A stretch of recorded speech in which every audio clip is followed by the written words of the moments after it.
अब भारतीय जनता पार्टी के नेता और कार्यकर्ता जैसे ही गांव में आएंगे वोट मांगने के लिए, हम उनके लिए जूता और चप्पल का माला तैयार रखेंगे और उनको पहनाएंगे और उनसे कहेंगे कि तुम्हारे बाप ने हम किसानों को गाली देने का काम किया है, तुम्हारे नेता संसद में बैठकर किसानों को गाली देने का काम किया है। ये सच कोने में दुबका हुआ है, दरारों से झांक रहा है और झुंड मदमस्त होकर चौराहे पे नाच रहे हैं। वही भारतीय जनता पार्टी के लोग कोई बात करते हैं, चौराहे पे आके नाच नचनियों जैसा काम कर रहे हैं। अरे हम लोग टीटी गैंग हैं, ये लोग तो चड्डी गैंग है, हाफ चड्डी पहनने वाले अब फुल पैंट पे आ गए हैं। ये आरएसएस के चड्डी खाकी पहनने वाले बात करेंगे हमसे। आज हमारा देश का जवान शहीद हो रहा है, लेकिन हमारा देश का प्रधानमंत्री पीएम हाउस में बैठकर बीड़ी पीने का काम कर रहा है। गाड़ियां तोड़ने का क्या मतलब? यहाँ नहीं, भारतीय जनता पार्टी के नेताओं को और गांव में उनको बैन हो गया है। अब भारतीय जनता पार्टी के नेता और कार्यकर्ता जैसे ही गांव में आएंगे वोट मांगने के लिए, हम उनके लिए जूता और चप्पल का माला तैयार रखेंगे और उनको पहनाएंगे और उनसे कहेंगे कि तुम्हारे बाप ने हम किसानों को गाली देने का काम किया है, तुम्हारे नेता संसद में बैठकर किसानों को गाली देने का काम किया है, तुम्हारे प्रधानमंत्री ने महंगाई को आसमान छूने का काम किया है, तुम्हारे प्रधानमंत्री ने किए गए वादे को पूरा नहीं किया है। तो तुम गांव में आओगे तो तुमको जूता का माला पहनाया जाएगा, चप्पल का माला पहनाया जाएगा और विरोध किया जाएगा और ये सरकार को बताया जाएगा कि सरकार हमारी मांग पूरी नहीं करती है। अगर किसानों की मांग पूरी नहीं करती है, महंगाई कम नहीं करती है, तो उसको इसी से स्वागत किया जाएगा, जूता और चप्पल का माला पहनाया जाएगा मोदी जी को और अमित शाह जी को। और ये सरकार को बता देते हैं कि मोदी जी, कल जिस तरीके से भारतीय जनता पार्टी के नेता, आरएसएस के नेता और बजरंग दल के नेताओं ने इस किसान आंदोलन को बदनाम करने के लिए, किसान आंदोलन को उखाड़ने के लिए कल आए थे। एक बात बताइए ना, इतनी लंबी दिल्ली है, इतनी बड़ी उत्तर प्रदेश है, तुमको गाजीपुरी बॉर्डर क्यों मिला स्वागत करने के लिए?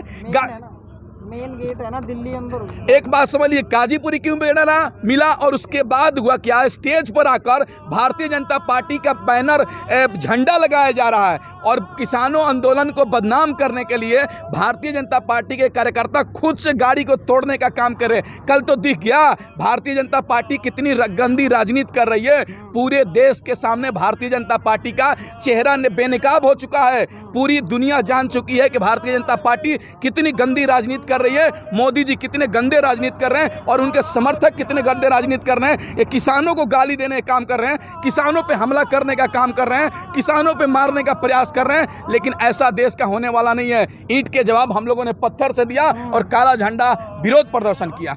हिंसा पे आ गए। कैसे हिंसा पे? आप बताइए।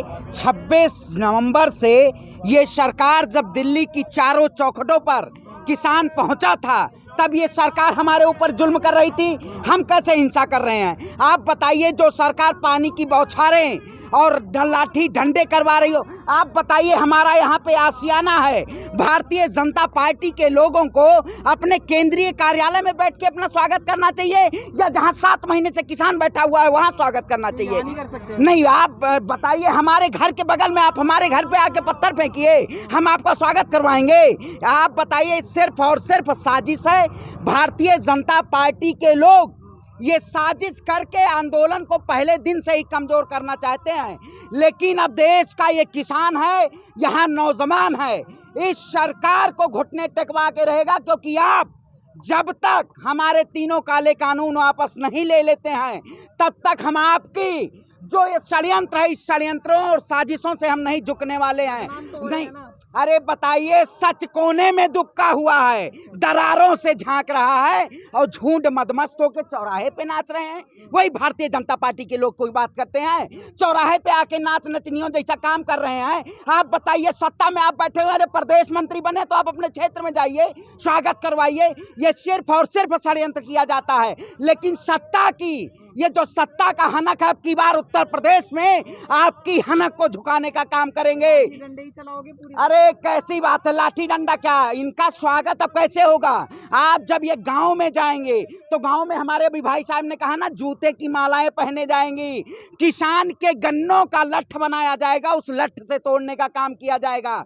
धान की रोपाई होगी, उस धान की रोपाई में इनको घुसा के कनई में दौड़ाया जाएगा। कनई आप जानते हैं, जब बरसात आता है ना, जब रोपाई होती है, तब उसी मौसम में भागने के लिए नहीं वहाँ समय मिलता है और लठ पड़ने लगते हैं। वही भारतीय जनता पार्टी के लोगों के साथ होगा। ये भारतीय जनता पार्टी के लोग लठ के काबिल हैं। अब इनको सत्ता में बैठने का अधिकार नहीं है, इनको सत्ता से उखाड़ फेंकेंगे।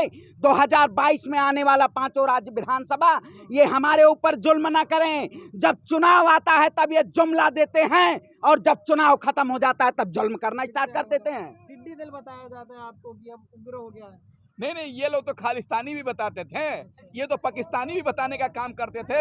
ये लोग सत्ता में बैठे लोग हैं। जब देश का युवा रोजगार मांगता है तो उसको टुकड़े टुकड़े गैंग करते हैं। जब महिलाएं सीए और एनआरसी के खिलाफ आंदोलन करती हैं तो उसको अब पाकिस्तानी प्रस्त कहते हैं। जब देश का अन्नदाता भगवान, अन्नदाता जो पूरे दुनिया को खिलाता है, जब अपने हक और अधिकार के लेकर सड़क पर आता है, खालिस्तानी कहते हैं। अरे हम लोग टिड्डी गैंग हैं, ये लोग तो चड्डी गैंग है। हाफ चड्डी पहनने वाले अब फुल पैंट पे आ गए हैं। ये आरएसएस के चड्डी खाकी पहनने वाले बात करेंगे हमसे, जो लोग अपने कार्यालय में लंबे समय तक तिरंगा झंडा पे नहीं फहराया, आज हमको ज्ञान देने की बात करते हैं। भारतीय जनता पार्टी के बेनकाब हो चुकी है। और गुंडे, या बजरंग दल और बीजेपी क्या है? यह गुंडे है, आतंकवादी संगठन है जो देश के लोगों पर हमला करने का काम कर रहा है। आज भारतीय जनता पार्टी नहीं, भारत जलाओ पार्टी हो गया। क्योंकि जिस तरीके से देश में भारतीय जनता पार्टी दंगा और फसाद करना चाहती है, यह आज से पता चल गया कि भारतीय जनता पार्टी का नीति और नियत दोनों साफ नहीं है। जिस तरीके से देश में माहौल खराब करने का काम किया जा रहा है,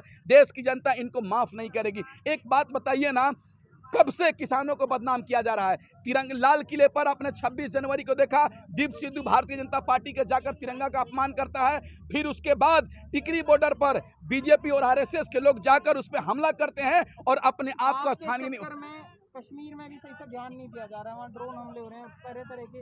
आप ये सब करते रहेंगे तो उधर भी तो देखना है। एक बात बताइए ना, हमारा प्रधानमंत्री आतंकवादी से मिलता है, जो नेता आतंकवादियों को समर्थन करता है पीडीपी, उससे मीटिंग करते हैं, तालिबानियों से मीटिंग करते हैं, लेकिन देश के अन्नदाता भगवान किसानों से मीटिंग करते नहीं है। क्यों? हम इस देश का नागरिक नहीं है क्या? और बात कर रहे हैं ड्रोन की, ये तो नरेंद्र मोदी का नाकामी है कि अपने आप को 56 इंच का सीना बताने वाला आज हमारे कश्मीर में ड्रोन से हमला कर रहा है, लेकिन फिर भी पता नहीं चल रहा है कौन कर रहा है।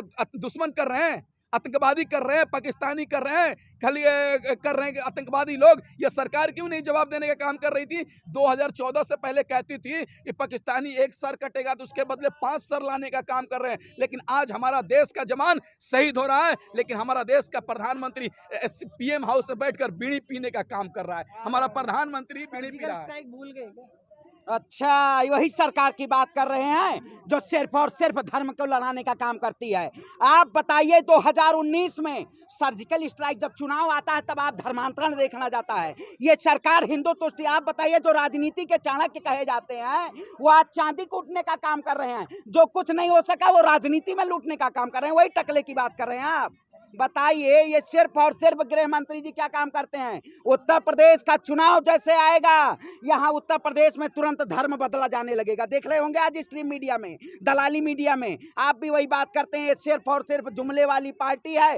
हिंदू मुस्लिम लड़ाते रहो, अपनी रोटी सेके रहो। जहाँ पे अनपढ़ लोग नहीं, ड्राइविंग लाइसेंस उनका नहीं बनता है क्योंकि उनको सिग्नल नहीं दिखाई देता, सिग्नल नहीं दिखाई देता होगा ना, लेकिन अनपढ़ हमारे प्रधानमंत्री बैठे हुए हैं और डिग्री फर्जी ले रखी है। ये सिर्फ और सिर्फ फर्जीवाड़े लोग हैं, इनको सत्ता में बैठने का अधिकार नहीं है।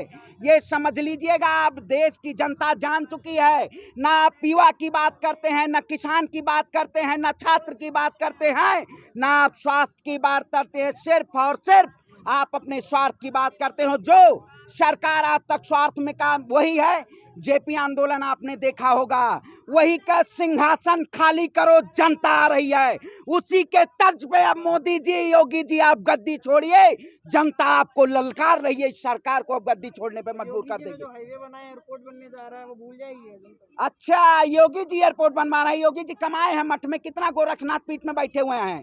आप बताइए, गोरखनाथ का क्या विकास हुआ है? पूर्वांचल आप जाके देखिए, बस्ती, गोंडा, बहराइच, अयोध्या की पावन धरती से मैं आता हूँ, अब ब्राह्मण कुल से हूँ। इन्होंने कितना जुल्म किया उत्तर प्रदेश के शासन में। आप बताइए, अब की बार इन्होंने तराजू और तिलक को ताक पे रख के सिर्फ और सिर्फ कटारों को इन्होंने चलाने का काम किया है। लेकिन ये परशुराम की बात करिएगा, आपकी बार उत्तर प्रदेश में इनकी सत्ता हिला देगा। आपके उत्तर प्रदेश में फरसा चलाने का काम किया जाएगा और सत्ता को हिलाने का काम किया जाएगा कि ये सरकार जो बैठी हुई है ये अहंकार आ चुकी है। अहंकार, लोगियों को अहंकार टूटता है और इस सरकार का अहंकार तोड़ के रख देंगे हम। हो पाएगा? बिल्कुल। भारतीय जनता पार्टी जिस अहंकार में चूर है, जिस गलतफहमी में है कि हम देश के आम नागरिक पे कोई भी कानून लाकर थोप देंगे, जो मर्जी सो कर देंगे, इतना सांसद है, तो मोदी जी ये गलतफहमी से बाहर निकल जाइए। इस